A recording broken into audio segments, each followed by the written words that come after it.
Hello and welcome to episode 37 of the HamCorp Training Manual. In this episode, we finish up the Hellforged armor, improve the Hellforged automation a little bit, and enter the end to craft our first draconic stem cells. Yeah, I'm gonna be making more flame wake. I need more of these things. I think it's funny that when you copy paste it, it keeps the active state as well, even though the machine's not actually doing anything. It's not even a valid structure right now.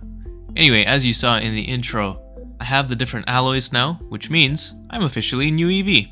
I also got my whole suite of UHV components and micro components. I need to scan every single one of them to get all the UEV components. I also need to scan a UHV energy hatch, and I don't know, maybe there's other stuff too. But now that I am in UEV, there are multi-blocks that have been unlocked to me. I haven't looked yet, but I'm sure there's some really nice stuff. So as I'm just, crafting things or patterning things, I'm gonna take a look at things and see if I can make an improved multi-block. And if I can, I will, and I will mention it. Still scanning through everything. I also decided to scan a cleaning maintenance hatch so I can make the sterile, and I crafted up the UEV energy hatch. To make the multi-amp energy hatches though, I need polonium bismide, which needs magmata alloy coils. So I have to do this recipe with just regular UEV energy hatches, at least a couple of times. And also, just really quick before I forget, I want to make a hell crown. Not the most useful thing in the world at this stage of the game, but if I ever do need to go back to the nether, then that's done. Yeah, these coils are going to take a long time. This hurts. There's still some stuff I can do in the meantime. I can do the end inscribed crystal, for example. I just need to move my whole pinging setup to the end. Besides that, it's just echo fluid, end stone, and UHV sensor, so it's pretty chill, pretty easy to do. And I also need to scan these runic armors so that I can make the Hellforged armor. But this needs the runic armor to be full durability. And these are partially degraded, so they don't work. But they can be repaired in an anvil with neutronium, so I'm kind of hoping that this makes it work. We'll see. It does. Nice. Didn't have to make a whole new set. And I don't think I need this set anymore because I have the Hell Crown. Well, I guess it's used in the assembly line, so I would need a second set regardless, but... Oh my god, this literally took me all day. Just 96 magmata alloy coil blocks. Took me so much time. This thing sucks. It is so slow. Unbelievably slow. I also realized that the absolute parallels have one more upside to them, and that's that I use less fuel. If I just had a second Hellforge, I use double the power, which I spoke about last time, but I didn't realize last time that I also use double the fuel. That actually matters, so maybe I should start using Cinder Brew solvent? I'm not sure. Anyway, I'm making more coil blocks. I made enough to replace the coils on one RHF, but god, these are painful to make. This thing is super slow. I'm gonna need tons of them. Now that I have these, I can make the multi-amp UEV hatches. That actually is gonna help with the Hellforge a lot, because I can 16 amp it, and that's gonna be 4 times faster. I can also make the Hellforged armor now. I did the scans already. Everything else is pretty easy to do. It is a UIV recipe, so I need to tier skip to make this. So I got a tier skip to make these, but that's fine. Still have to do the end crystal, but this is kind of trivial. God, these, I'm still not over how long this took. I did just AFK though, but I had other stuff to work on. This is a pretty nice shade of yellow actually. Okay, the Hellforge situation is actually so bad that I felt compelled to improve the setup. I did manage to get a proper automation going. So as you can see, my crucible is basically at max temperature right now. Max for the fuels I have. And I'm running it at UXV. 16 amps of UEV. I made the energy hatch and I put it here immediately. This is a lot better. Still not great, but it is a lot better. Let me quickly run you through this automation, and I think this automation scales until the end of the game. This should work for when I unlock more fuels. It just needs a bit of reconfiguring of the values here every time I get some new fuels. But the logic is pretty simple actually. I've got 2 stocking input hatches. One pulling flame wake solvent, the cheap fuel, and one pulling cinder brew solvent, the expensive but higher temperature fuel. Obviously, I don't want to bring up my Hellforge using this thing the whole time. That would be way too expensive. So I have a little bit of redstone logic here. So I've got my variadic interface. I have it set on percentage to 1350 megakelvin this time. The signal comes out. Remember that the signal strength scales with how hot the Hellforge is. So at the beginning it's at 0. It meets this comparator which is being supplied with a specific strength signal. I don't remember exactly what, but I'm using cyan, which is 0, 1, 2, 9. So this is a signal strength of 9 that's going into the comparator, which means that once this input signal is at least 9, the signal will go through. Or maybe it's at least 10. It doesn't matter. It's close enough. That goes through. That is the threshold where the flame wick solvent is basically done doing its job. It gets me to like 810 or 900 megakelvin basically, which is the heat cap of flame wick. So then the signal goes through.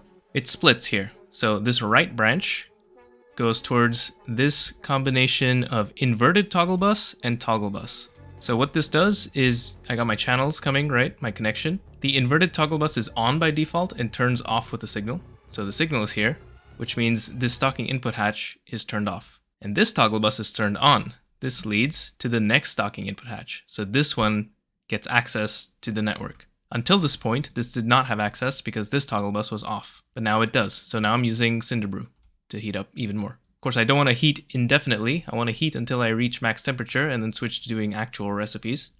And that's what this other branch is for. So here I have a red insulated cable, which I think is signal strength 14. So once I have a signal strength of 14 or 15, which is, you know, max temperature, the signal goes through, goes all the way here and cuts off this one as well. I've placed this toggle bus here as a reminder to myself, and I guess also to you, that when I get new fuels, I just put it here basically, and I continue this like chain of toggle buses. I will have to tweak exact values at which each fuel gets turned off because I'm gonna have to change the maximum temperature of the variadic, but this logic is just going to repeat itself as I go up the fuel tiers. So cool, I'm pretty happy to say that this is like fully automated now even. I need 2 more fuel tiers or 3 more or whatever, but yeah, this is good. 2 absolute parallels, 16 amps of UEV, and it's still slow as fuck. Second Hellforge is in place. Unfortunately, the copy paste gadget doesn't copy and paste these parts, so I have to do these by hand every time. But if I think about it some more, I think as long as all the Hellforges are like synchronized, I could just have the one system control the temperature control for all of them. That's probably fine. I also, by the way, realized that this isn't the perfect setup because as I lose heat while doing recipes, it doesn't switch back into heating up mode unless the recipe becomes impossible. But I actually want to switch back to heating mode earlier than that. I want to switch back just before I lose my absolute parallels. So that is something I need to think about a little bit more. For now, I'm just going to eat the extra waiting time and just make more Hellforges, but I should probably try to optimize that. To finish up the grind for Hellforged armor, the only thing remaining, really, is Hellish Stars. These need Hellish Concentrate, which need Nether-tempered star shards, and Dissipated Hellish Concentrate. The Dissipated is made using Warp Dust and also a bunch of other Nether materials, but the Warp Dust is kind of a weird niche item, but I need to make this by making Warped Wart blocks. These are made in a barrel, in a loop, so these grind into dust, and they require warped Nylium spores, which are made from dust, and crimson Nylium spores, which are made from mycelium spores, and nether agglomeratio, and those are made from witch water and dirt. Nether-tempered star shards, by the way, these are the best form for the nether star loop, because these can, of course they can be turned into hellish concentrate, but also they can be autoclaved into the different infused shards at the best possible rate. So it might be time to switch to these. Anyway, I'll set that up and we'll get the Hellforged armor done. Well, time to enter the end. I already got my coordinates to the end. 13, 24, 2, 19, 3, 30. Gotta remember to put on my armor. And should be good. Whoa, not the end island I was expecting. But still very cool. Alright, let's see what I need to do here. There's probably quite a bit. First of all, I don't know if there are fluids to be scanned here. There's no ground, so it would not really make sense, but let's try it anyway. Apparently not. Yeah, doesn't look like there are any fluids here, so that's kind of nice, because it was a little bit annoying to keep setting up the drills. Here's a dragon egg and an end rod. There's also chorus plants. These are definitely going to be needed. Now, hopefully, I can break the dragon egg like this. Damn it. Maybe with a torch. I hope this works. Yes. Nice. That's great. And now I need to find a city in the end. Oh god, how am I gonna travel through this place without flight? I can't take my armor off because I die if I do, I'm pretty sure. So, I guess I have to do this the old-fashioned way with some freaking blocks. At least effortless building makes this pretty painless. This is very dangerous. I should do this in a better way. Oh boy, this is gameplay. Okay, I'm just gonna kind of walk around until I find something. At least the island hops here are not so bad. But I don't I don't see any promising structures at the moment. Yikes, this is gonna take a while maybe. Ooh, here's one. This is an end city, right? I don't know, this is new to me, man. I have played with end cities before, but in my mind, these are still like a new addition to Minecraft. That's pretty funny. I know they're freaking ancient now. There's that little ship thing that has a Elytra. I love that there's no shulkers because those are very annoying. And here at the top are some pretty useless things. This should be more useful though. Alright, what's in here? Got this thing, that's great. Any other loot? Not really. Now, I don't know how to use an Elytra, so I'm not going to. I'm just gonna keep it and then turn it into these Elder Dragon wings so I can take off the armor and just use jet boots to fly around. But this does need some stuff. It needs Dragon Breath, which is new, and it needs the Draconic Infusion Array, which I need to craft. But this is probably not that bad. Yeah, this is fine. It needs Nyanium, which is a new alloy made from Nyanium Plasma, which I need to Hellforge. This is totally doable though. All the inputs are easy to get. I even get quite a few absolute parallels because of the relatively low temperature requirement, so that's kind of nice. Once I have the DIA, I can make Draconic Stem Cells, and then things open up from there, I think. I would like these wings though. Well, I don't know, do I? Do I need to come back here? I have my Elytra. This isn't used for anything except to make the wings. Is there anything else I even need from here?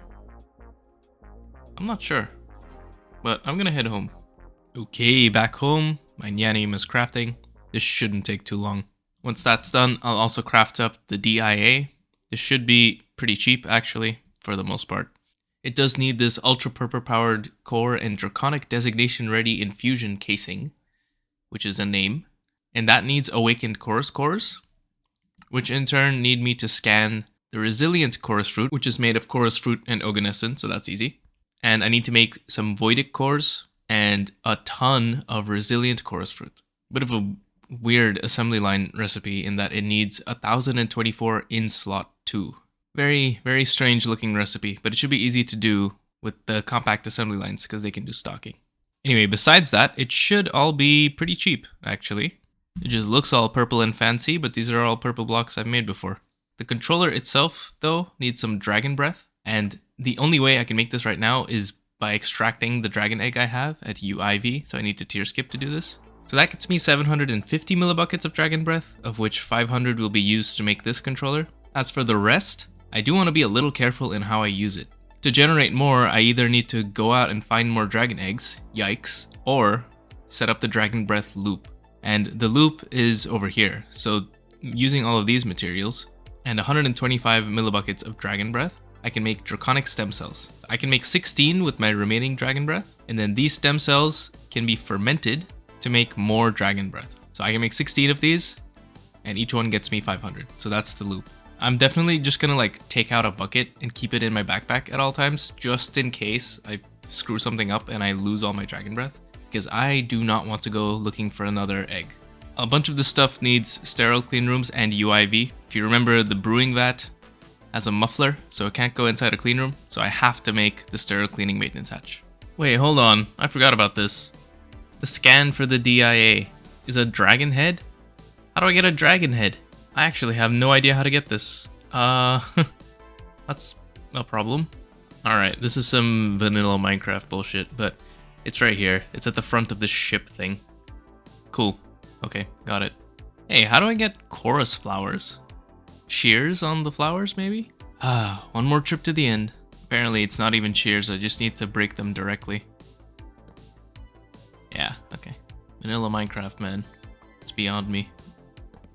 Had to make one more trip to the end to set up a hydroponic garden, because chorus fruits only grow here. I didn't realize this.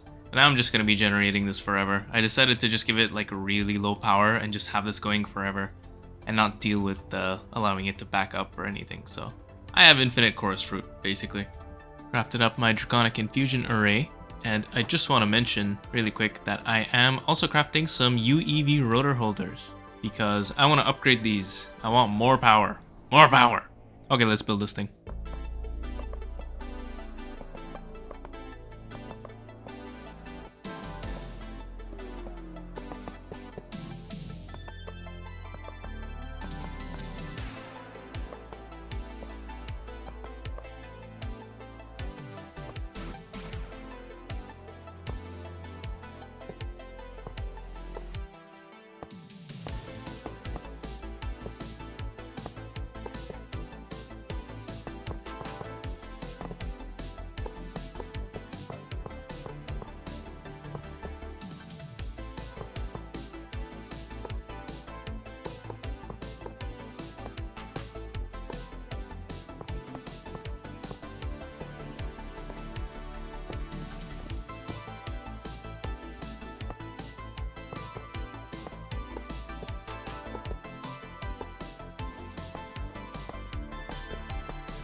Automation of the Draconic Infusion array is a little special.